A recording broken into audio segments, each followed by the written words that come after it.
The Steinway Model D concert grand sat in the center of the ballroom like a wounded animal, its lid propped open, its soundboard exposed under the cold blue light of 47 chandeliers. Imani Whitfield stood beside it in a borrowed black dress, her tuning hammer gripped so tight her knuckles had gone the color of ash. 300 people in tuxedos and silk gowns had stopped mid-conversation. The champagne flutes had stopped clinking. Even the string quartet in the corner had lowered their bows. And at the far end of the ballroom, walking toward her across a floor of polished Carrara marble, was Dohyun Seo, 6'2", charcoal suit tailored so precisely it looked painted on, a thin silver scar running from the edge of his left eyebrow down to his cheekbone, catching the light every time he turned his head. Behind him, 4 men in identical black suits fanned out in a diamond formation, hands folded in front of them, eyes scanning every exit. To Imani's left, near the terrace doors, an older Korean man in a burgundy jacket, Chairman Bayek of the Gyeongsang faction, had just risen from his chair. His hand was already inside his coat. Dohyun did not look at Bayek. He looked at Imani, only at Imani. "Play it again," he said. His voice was low, unhurried, and it carried across the marble like a stone skipped across water. "The Chopin, the one you played the night you fixed the Middle C." Imani's mouth was dry. Her twin sister Kalia was somewhere in Atlanta right now, probably asleep, probably safe, probably still believing Imani was on a 2-week piano restoration contract in Seoul that paid enough to finally settle Mama's hospice bill. Kalia did not know about the man from Interpol who had shown up at Imani's hotel 3 days ago. She did not know about the ledger hidden inside the piano's action assembly. She did not know that in the next 90 seconds, either Dohyun Seo would walk out of this room the undisputed head of the Seo family, or Imani would leave in a body bag. "Dohyun," Chairman Bayek said, and his voice was the sound of a lit match. "Step away from the girl." Dohyun didn't turn. He stopped 3 feet from the piano, close enough that Imani could smell the cedar and black pepper of his cologne, close enough to see the tiny tremor in his jaw that she had come to recognize as the only tell he ever gave. "Imani." Just her name, quiet, a question and a command braided together. "Please." She looked at his hands, pianist's hands, long-fingered, calloused at the tips from a childhood he had never talked about until the 3rd night she came to fix the Bösendorfer in his study. She looked at the scar. She thought of her mother humming Sam Cooke in a Decatur kitchen 15 years ago, telling her, "Baby, you were born with music in your bones, and music is the one thing a person can't steal from you." She sat down at the bench. She lifted her hands. And in a ballroom in the Gangnam district of Seoul, in front of a man with a gun and a man she was not supposed to love, Imani Whitfield began to play the nocturne in C-sharp minor. But to understand how Imani ended up here, wrists shaking above ivory keys with a bullet, meant for someone else somewhere in the room, we need to go back, 9 months back, to a rainy Tuesday in Atlanta, to a 2-bedroom apartment above a laundromat on Ponce de Leon, to the moment a phone call came in from a number with a country code she had to look up on Google. If you're the woman who has spent your whole life being the strong one, the responsible one, the sister who gave up her dream so somebody else could have theirs, this story is for you. If you're the daughter who watched your mother work 3 jobs and still couldn't afford the good coffee, and you swore silently that you would fix everything one day, this story is for you. If you've ever walked into a room where nobody looked like you, where every eye said you don't belong here, and you had to decide in the space of a single breath whether to shrink or to stand tall, this story is absolutely, unquestionably for you. Because what I'm about to tell you is not a love story, not the kind you're expecting. There will be a man, yes, a dangerous one, a beautiful one, in the cold way that dangerous things are beautiful. But this is not the story of how a rich Korean heir saved a black woman from Atlanta. This is the story of how a black woman from Atlanta walked into a house full of secrets, sat down at a broken piano, and reminded a man who had forgotten his own name what it felt like to hear music again. And in doing so, she found something she didn't even know she'd been missing, the sound of her own worth. Before we go any further, do me a favor. Hit that subscribe button, because these stories, the ones about women who fix things nobody else can fix, we tell them every single week on this channel. And drop a comment down below and tell me, what's the one dream you set aside for somebody else? I rid everyone, I promise, now. Let's go back to that rainy Tuesday. The apartment on Ponce de Leon had one working radiator and a piano that took up half the living room. It was a 1962 Baldwin upright, walnut veneer, 3 cracked hammers, and a middle C that had gone sour sometime during the Bush administration. Their father had bought it at an estate sale in Marietta the year the twins were born. He had died of a stroke on the drive home from the second shift at the Ford plant, when Imani and Kalia were 9, and the piano had become the one piece of him that stayed. Imani was 31 years old, and she had been repairing pianos for a living since she was 19. She had not started out that way. At 17, she had been the youngest full-scholarship student in the piano performance program at Spelman, and her teacher, a formidable woman named Dr. Ophelia Reeves, had already introduced her to a colleague at Juilliard. There was talk of a transfer. There was talk of the Van Cliburn. There was, briefly, a life on a stage in front of her. Then Mama got the diagnosis: multiple sclerosis, aggressive form, and no health insurance, because the school district had cut the music teacher position 2 years earlier, and Mama had been substitute teaching ever since. Kalia was in her first year of nursing school at Emory, on a partial scholarship that didn't cover rent. Imani did the math the way she did everything, quickly, silently, alone.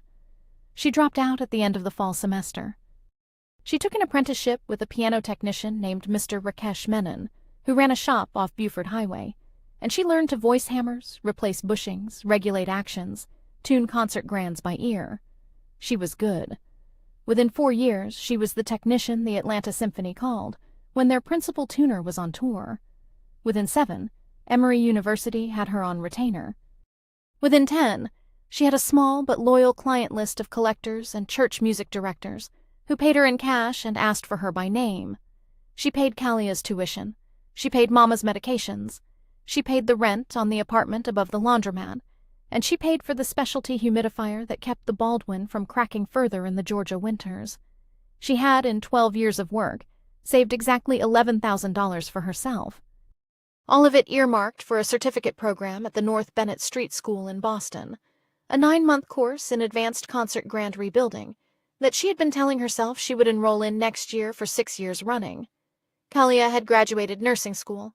Kalia had gotten engaged to a pharmacist named Terrence, who wore Ferragamo loafers and called Imani sis in a way that made her teeth hurt. Kalia had moved out to a townhouse in Smyrna, and every Sunday she came home for dinner and told Imani she needed to put herself out there more. The lie Imani had been believing was small and quiet, and had been whispered to her by every well-meaning person in her life since she was 9 years old. The lie was, you are the strong one, and strong ones don't get to want things. She believed it in the way you believe the ground is solid, without noticing. On the Tuesday, the phone rang. Imani was on her knees inside the Baldwin, replacing a hammer shank with a piece of maple she had milled herself in Mr. Menon's shop.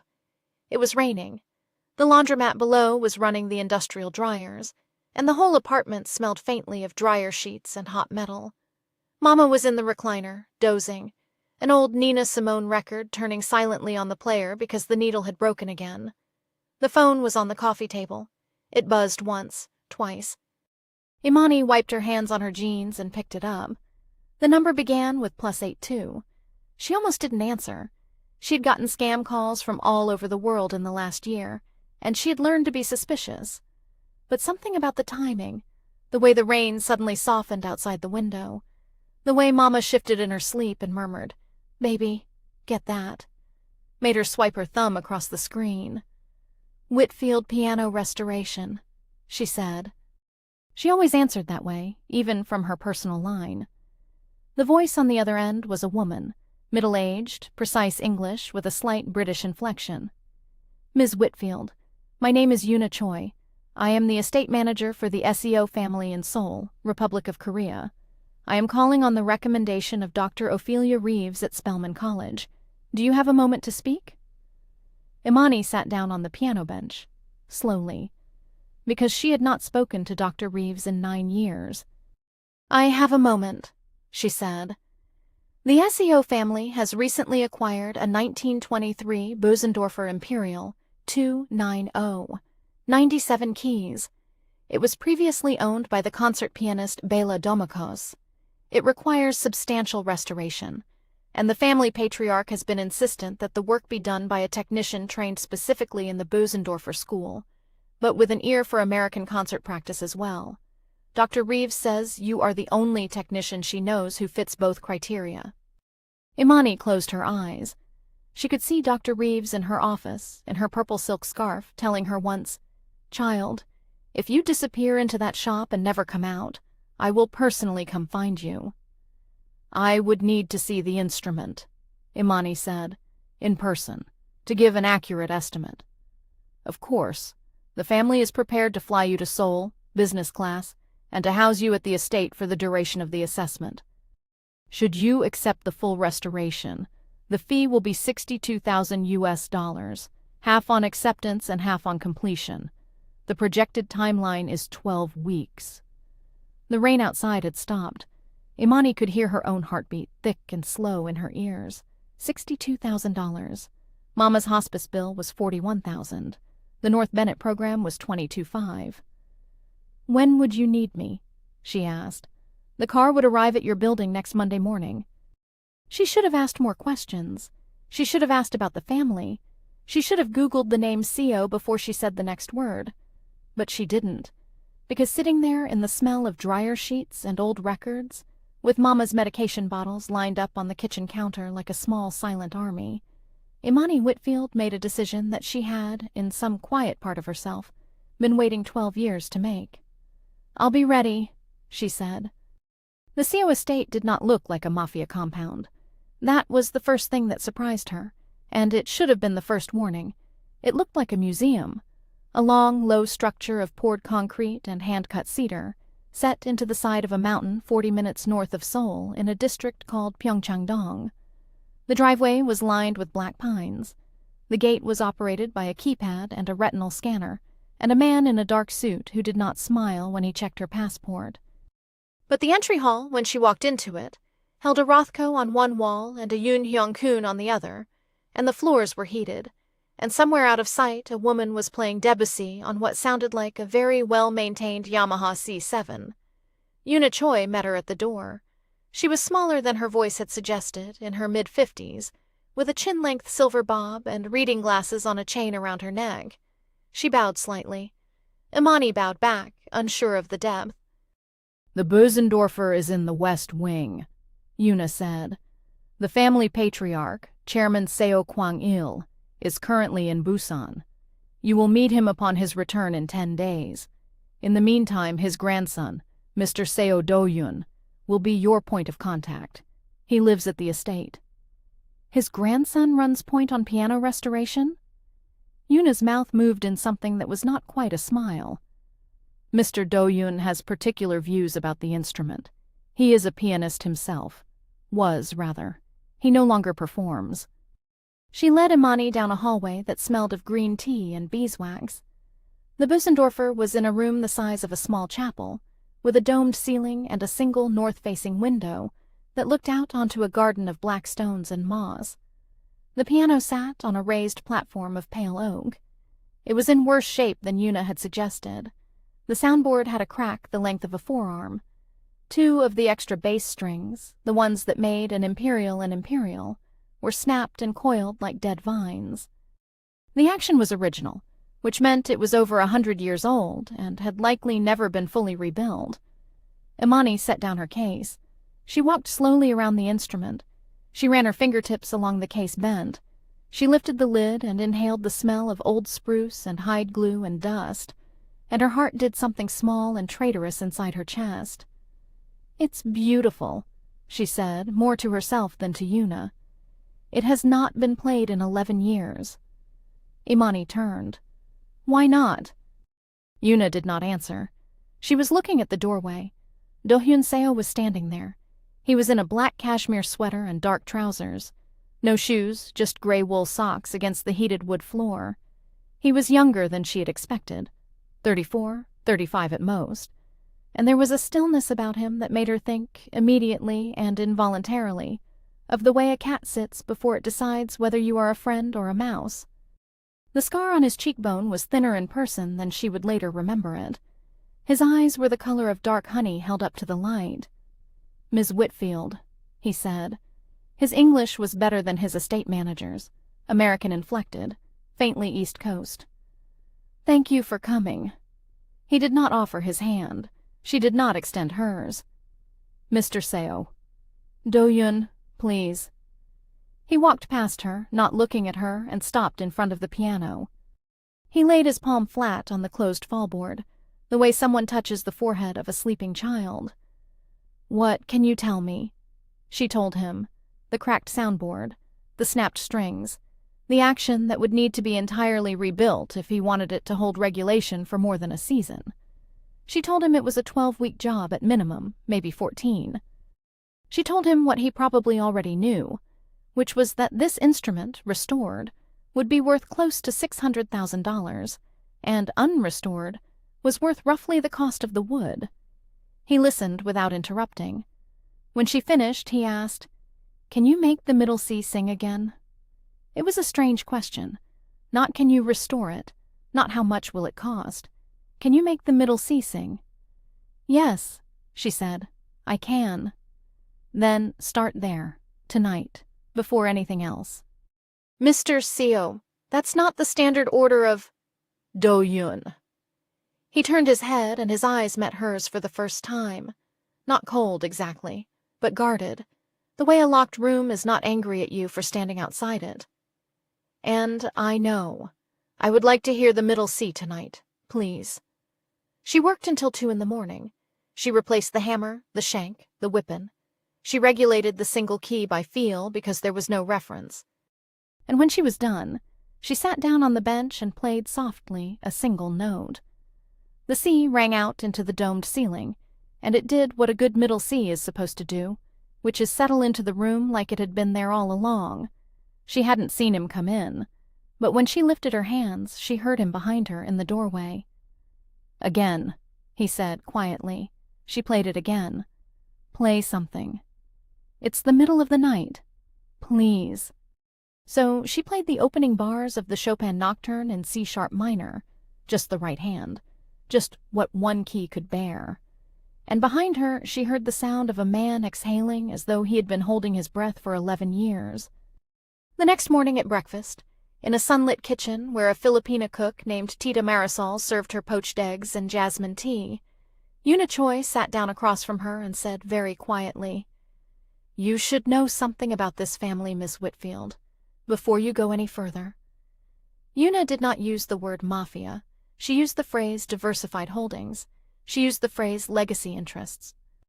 She talked about the Seo Group's shipping arm, its construction subsidiary, its stake in a Macau casino, and she said each of these things while looking directly into Imani's eyes in a way that made her point without making it.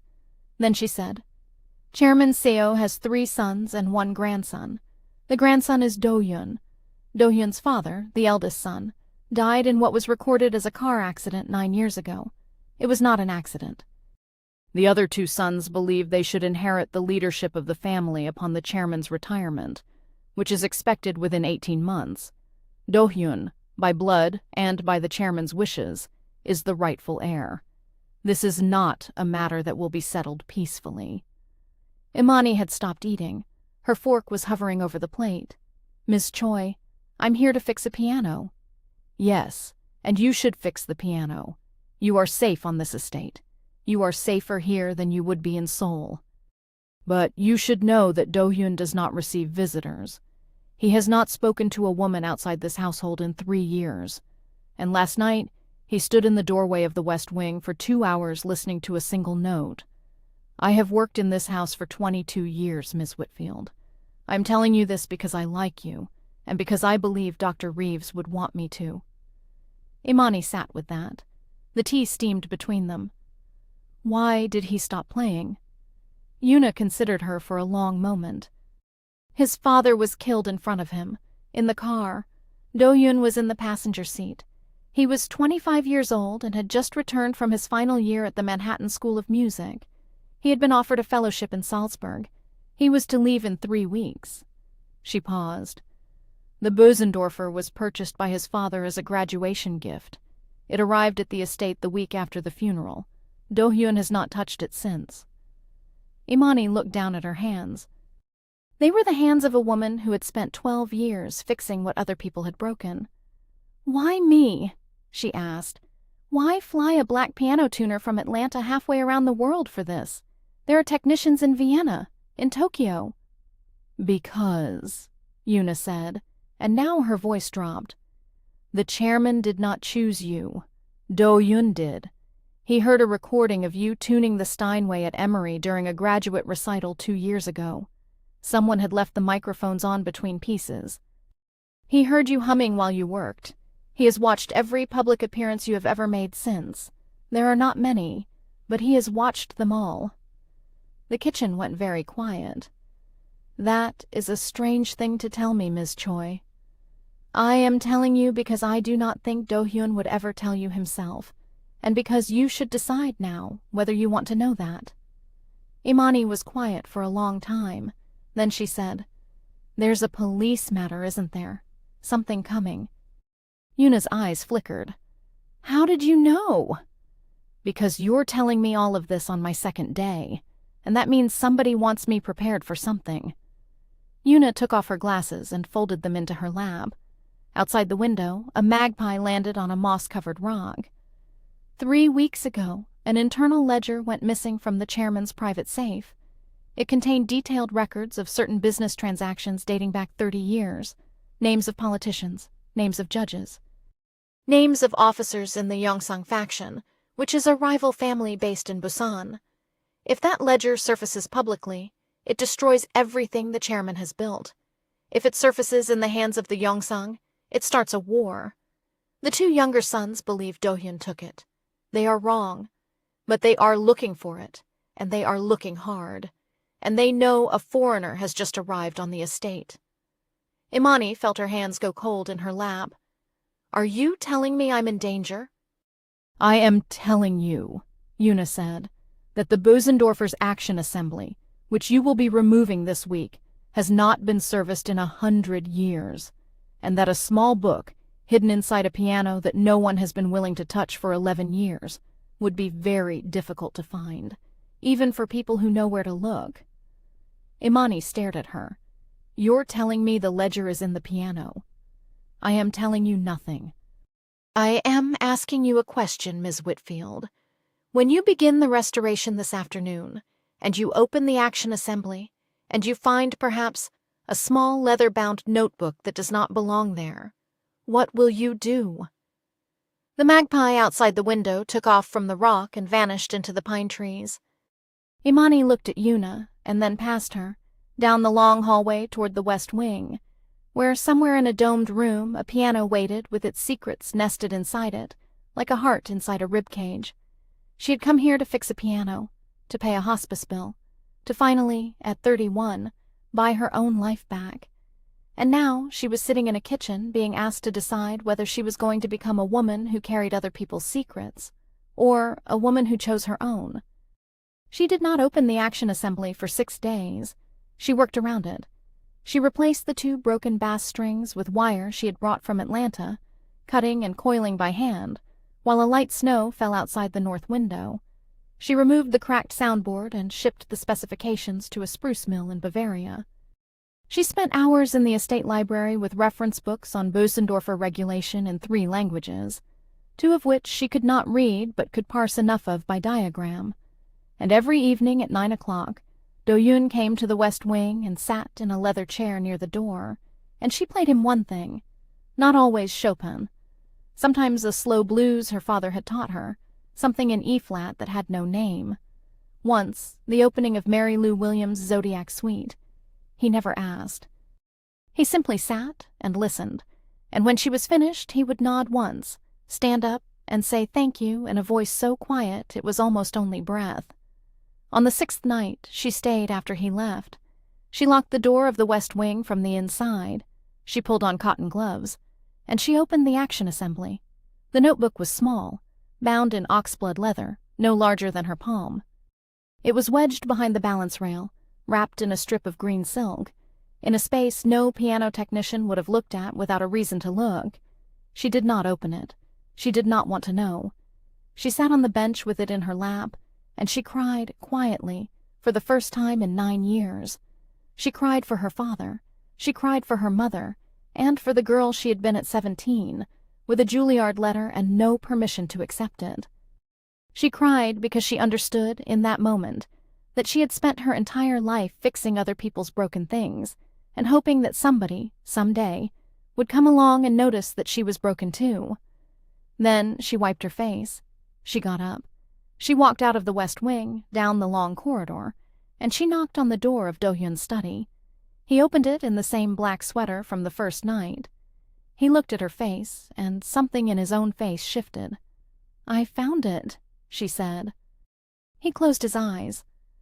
"I need you to understand something before I give it to you," she said. "I did not come here to save your family. I came here to earn $62,000, which is exactly what I need to pay for my mother's hospice care, and to enroll in a school in Boston that I have been putting off for 6 years. If I give you this, I need to know that my sister and my mother are safe. I need to know that I am safe. And I need to know that when this is over, whatever this is, I walk out of here with what I came for, and nothing that will follow me home." He listened without moving. When she was finished, he said, "Come inside, please." She did. His study was smaller than she had expected. 2 walls of books, 1 wall of vinyl records, 1 wall of glass looking out onto a lit garden. A second piano, a Bösendorfer upright this time, sat against the far wall with its lid closed. On the desk was a photograph of a man in his 50s in a rowboat, smiling at the camera. His father. Dohyun did not sit. He stood by the window. "I cannot promise you nothing will follow you home. I can promise you this. If you give me the ledger tonight, my grandfather returns in 4 days. Within 72 hours of his return, I will have consolidated the leadership succession, and my uncles will no longer be a threat to anyone connected to me. In exchange, I offer you 3 things." He turned. 1. I will pay you the full $62,000 tonight, in a wire to any account you designate, regardless of whether you finish the restoration. 2. I will place your mother in a private facility outside of Atlanta, at my expense, for as long as she requires care. The paperwork will show it as a scholarship from a foundation in her late husband's name. 3. I will give you the tools, not the answers. I will introduce you tomorrow to a man named Detective Inspector Han Ji-seok of Interpol. He has been building a case against the Gyeongsang faction for 4 years. If you choose to hand him the ledger instead of me, I will not stop you. But I will not be able to protect you afterward, and the trial will take you 3 years of your life, and my uncles will still know your name." He paused. "I am not asking you to save me, Imani. I am telling you what I can offer. And I am telling you that the choice is yours, fully. Whichever door you walk through tonight, I will hold it open." She looked at him for a long time, at the photograph on the desk, at the piano in the corner. "Why did you have Yuna tell me?" she asked. "About the ledger, about your father. You could have let me find it and never know." He was silent for a moment. "Because I did not want to be another man who used your hands without asking. My father was a good man in a bad business. I am trying to be a better man in the same business. That begins with telling the truth to the person I am asking to help me." She thought about her mother in a real hospice, with real nurses, not the county service that came twice a week. She thought about Kalia not having to worry. She thought about the North Bennett School. She thought about Detective Han and 3 years of her life, and the possibility that a rival family would still know her name at the end of it. She thought about the middle C ringing out into a domed ceiling in the dark. "I'll give it to you," she said, "but I want the wire tonight, and I want to meet Detective Han anyway, not as a witness, as insurance.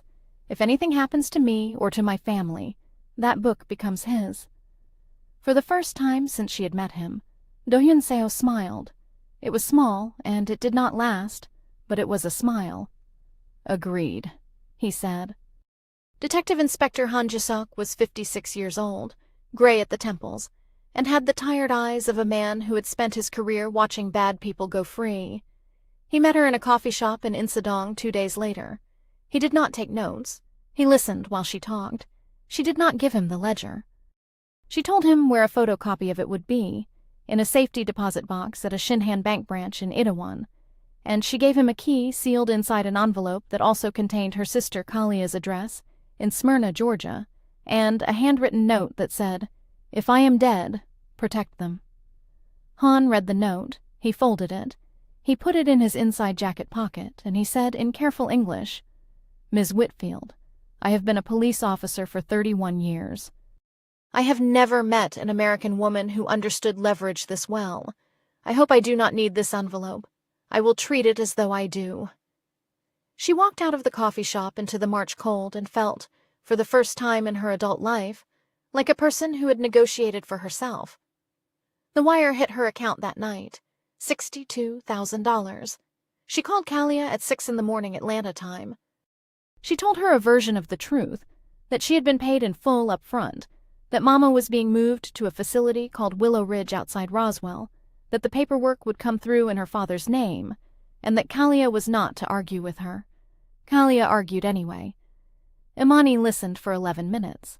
Then she said quietly, "Kalia, I love you. I have carried this family since I was 19. I am asking you to let me set it down for 1 year. Just one." And her sister, 3,000 miles away in a townhouse in Smyrna, went quiet and then said, Okay, baby. Come home when you can." Imani spent the next week finishing the restoration. The chairman returned on a Thursday. Imani did not meet him that day.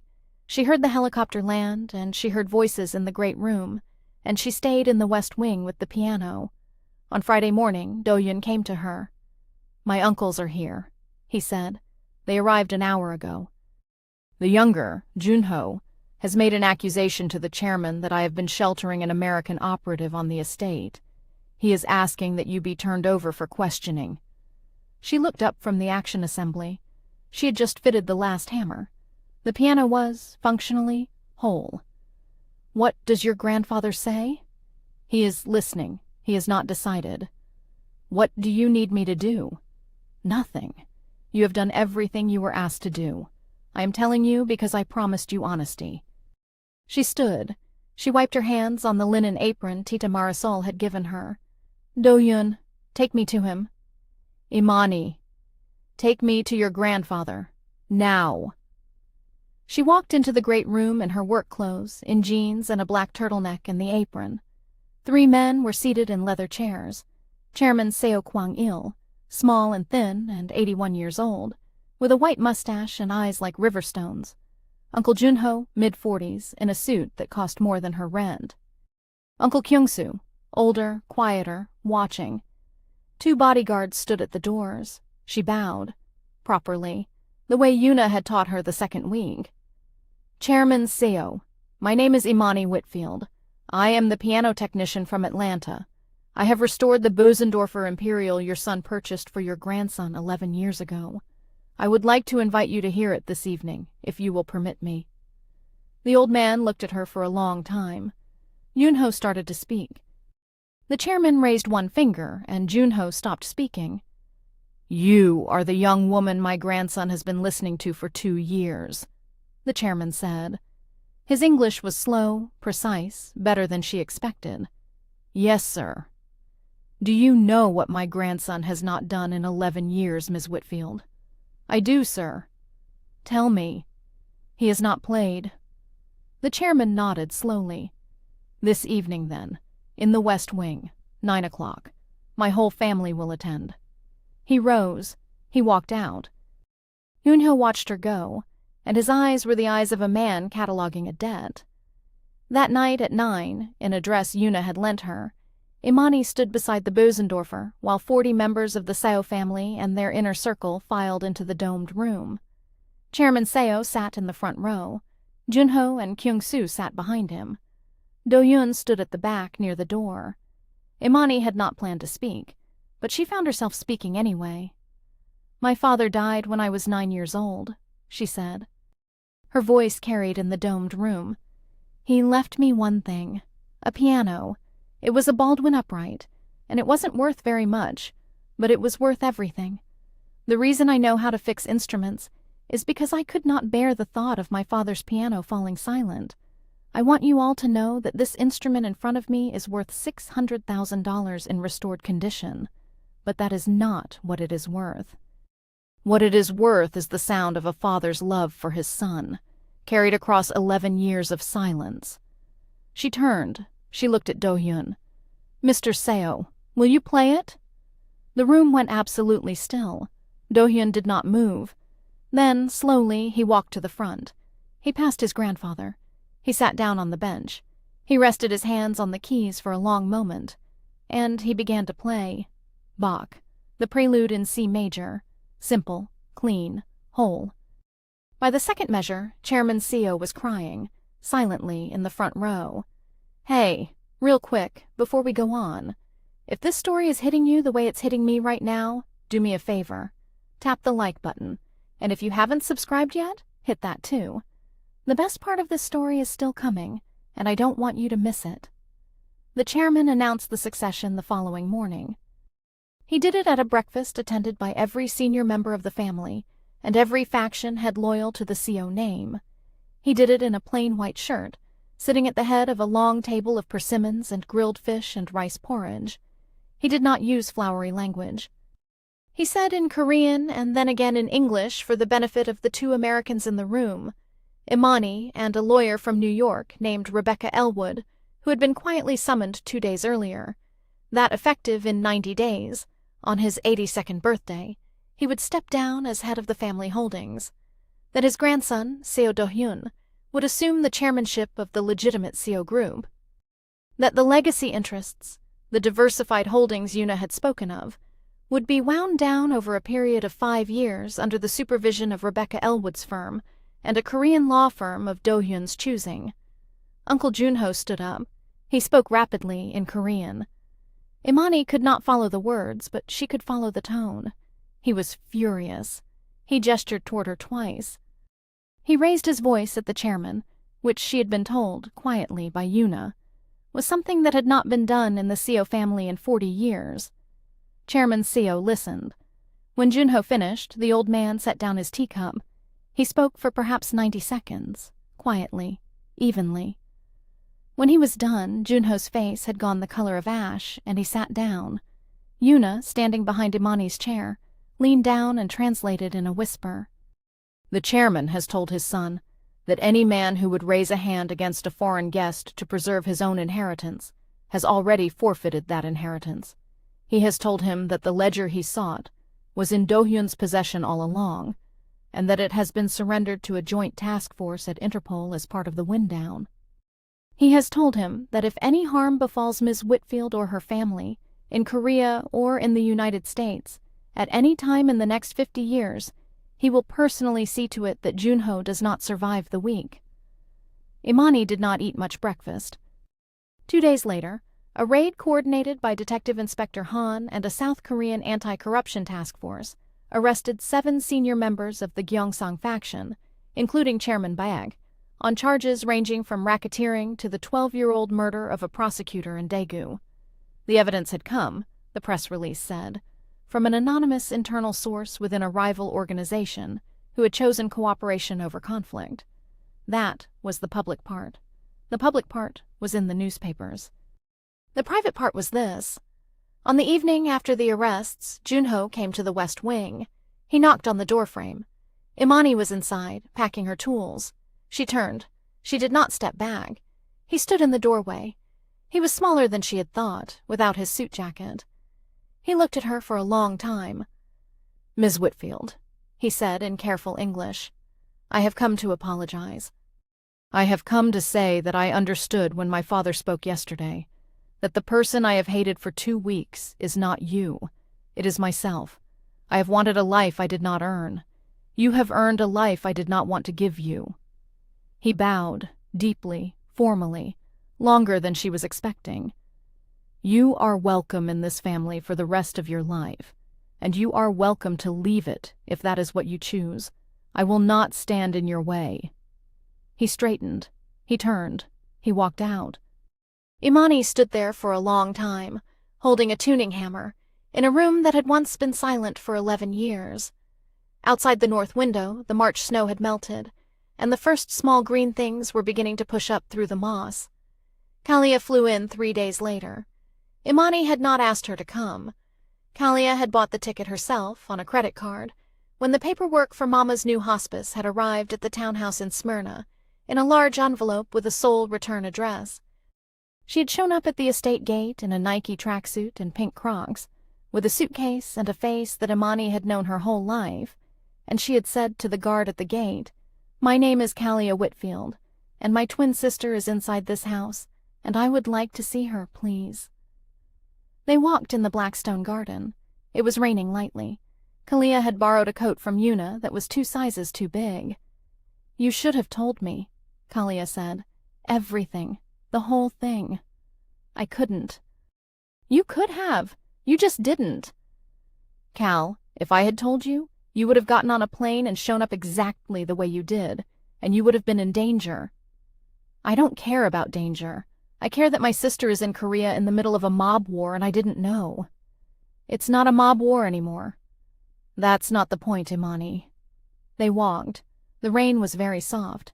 Somewhere in the pines a bird was calling. "You want to know what the point is?" Kalia stopped walking. Her voice was tight. "The point is that we made a promise to each other when Daddy died. Do you remember? We were 9. We sat on the porch and we said we were going to always tell each other everything. Always. And you have been keeping things from me since we were 19 years old. You kept the Juilliard thing. You kept how much you hated the shop. You kept how tired you were. And now you kept this. And I am so grateful for what you did, Imani. I am so grateful I could lay down in the road. But I am also standing here in a garden in Korea, and I am realizing that I have been letting my sister disappear for 12 years and calling it strength." Imani did not answer for a long time. "Cal, I need you to hear something." "Okay." "I love you, and I love Mama, and I am so proud of the nurse you have become and the woman you are, and I am not coming home." Kalia looked at her. "What do you mean?" "I mean, I'm going to Boston in September. I got into the North Bennett program. I applied in November. I heard back in January. I didn't tell anyone." "Imani." "I'm going to spend 9 months learning to rebuild concert grands the way I've wanted to learn since I was 22. And after that, I don't know. Maybe I come back to Atlanta. Maybe I don't. I might take a residency in Vienna. There's a man there Mr. Menon knows who works on the pianos at the Musikverein. I want to see, Kalia, for the first time in my life. And I need you to not need me to come home." The rain was harder now. Kalia's face was wet, and Imani could not tell which of the wet was rain and which was not. "You think I need you to come home?" "I know you do." Kalia was quiet. "Okay," she said finally, then more firmly. "Okay, then go. Go to Boston. Go to Vienna. Go wherever. I'll take care of Mama. Not because I have to, because I want to, because it's my turn." Imani stared at her sister. "You mean it." "I mean it." Kalia stepped forward. She took her sister's face in both hands, the way their mother used to. "I have never in my whole life seen you look like this. You look like a woman, not like my sister. Like a woman. Whatever happened to you in this house, don't you dare give it back." They stood there in the rain for a long time, and Imani, for the second time in her life, cried in front of another human being. In September, the Berkeley Performance Center in Boston booked Imani Whitfield to prepare the concert grand for a residency by the pianist Awadigan Pratt. It was the first major concert booking of her new career, and she had gotten it entirely on her own. She had submitted her application to the venue's technical director in June, under her own name, without any mention of the Seo family or Seoul. She had cited her 12 years with Mr. Menon, her work for the Atlanta Symphony, and one line at the bottom of her resume that simply said, "Restoration of a 1923 Bosendorfer Imperial, 29, O, Private Commission, Seoul, 2025. The technical director had called her within the week.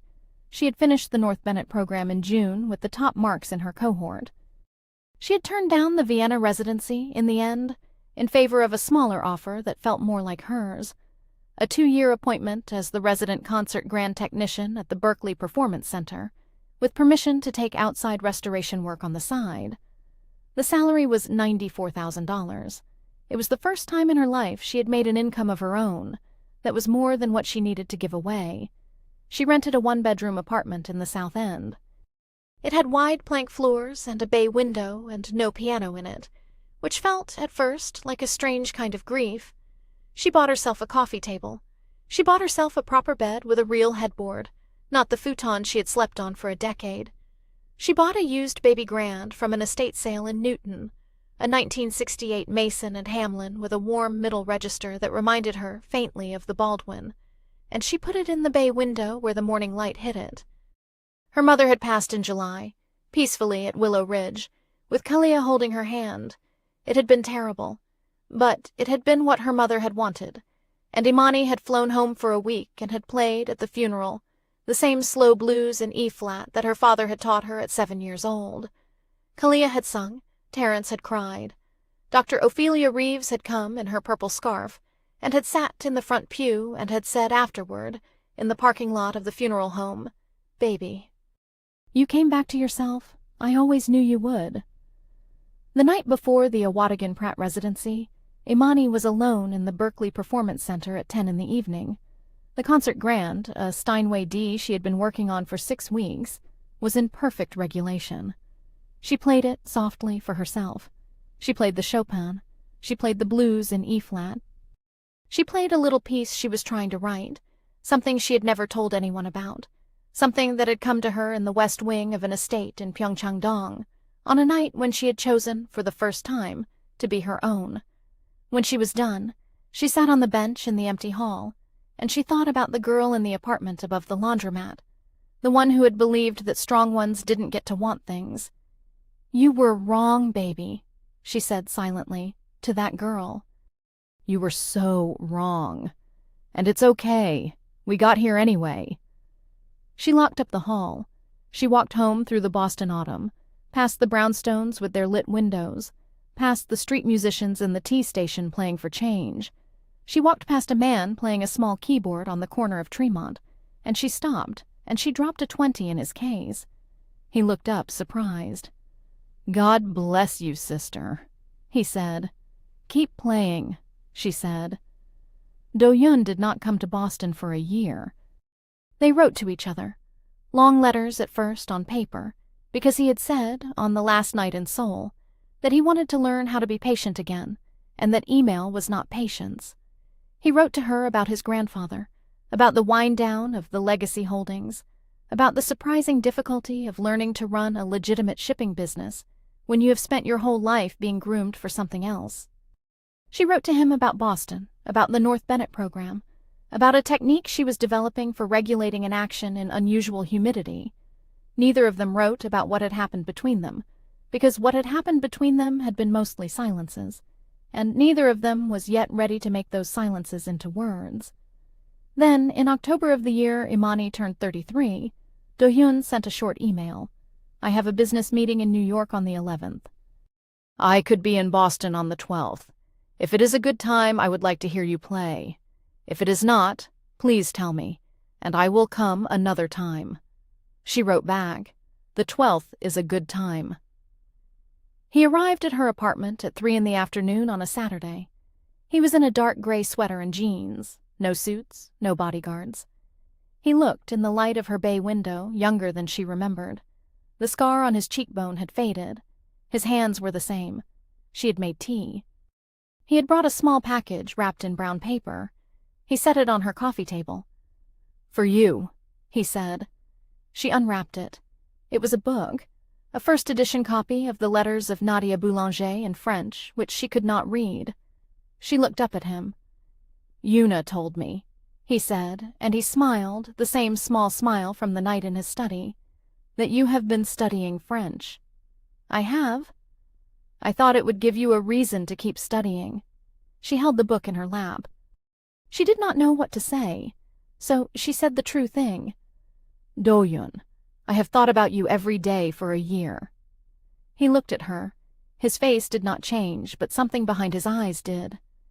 I have thought about you every day for 2. They were quiet for a long time. I am not the woman I was when I came to Seoul, she said. I don't need to be rescued. I don't need to be paid. I don't need to be told that I'm safe. I am safe. I made myself safe. I know. I need you to understand that, before anything. I do. That is why I did not come until now. I did not want to be a part of your becoming. I wanted to meet the woman you had become. She looked down at her hands. That's the right answer, she said quietly. He laughed. Actually laughed. She had never heard him laugh. I have been practicing, he said. Practicing what? Being a person, rather than an heir. She stood. She walked to the Mason and Hamlin. She sat down.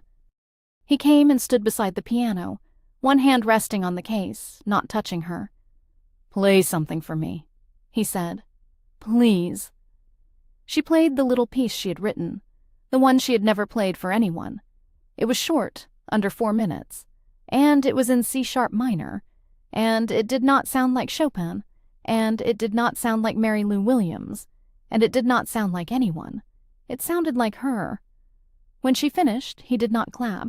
He did not speak. He put his hand gently on her shoulder, and he left it there for the length of a breath. Then he said, very softly, You have written yourself a home. She looked up at him. Would you, she said, like to stay for dinner? Yes, he said, very much. She did not marry him. Not that year, not the next. She might someday. She might not. He moved to Boston 18 months later, quietly, and took a small apartment in Beacon Hill, and they see each other 3 or 4 times a week, and they travel, and they argue sometimes, and they play music together in her bay window, and neither of them has yet asked the other for a promise larger than the one they are already keeping. Because here is the thing about Imani Whitfield. She spent the first 31 years of her life believing that the strong ones don't get to want things. And then she spent 9 months in a house full of secrets, and she learned a different lesson, and it was this. The strong ones are the ones who finally let themselves want. She wanted her mother taken care of. She got that. She wanted her sister to see her, finally, as a whole person and not a savior. She got that. She wanted her craft, at the highest level, in a city she chose. She got that. She wanted a man who would sit beside her piano and listen without asking for anything he had not been offered. She got that too eventually, because she had made herself into a woman worth waiting for. If this story meant something to you tonight, I need you to do 3 things for me. First, go down to the comments and tell me, what did you set aside? What is the dream that has been waiting for you? Because if a girl from a Ponce de Leon apartment above a laundromat can walk into a mansion full of dangerous men and walk out with her whole self intact, then I promise you, whatever you're carrying, you can set it down. Second, share this video with the sister, the friend, the daughter, the mother who needs to hear it. Somebody in your life is standing at a piano right now, trying to decide whether to sit down. Give her a nudge. Third, subscribe. We tell these stories every week, and the next one is going to hit even harder. She didn't get a fairy tale ending. She got something better. She got herself back.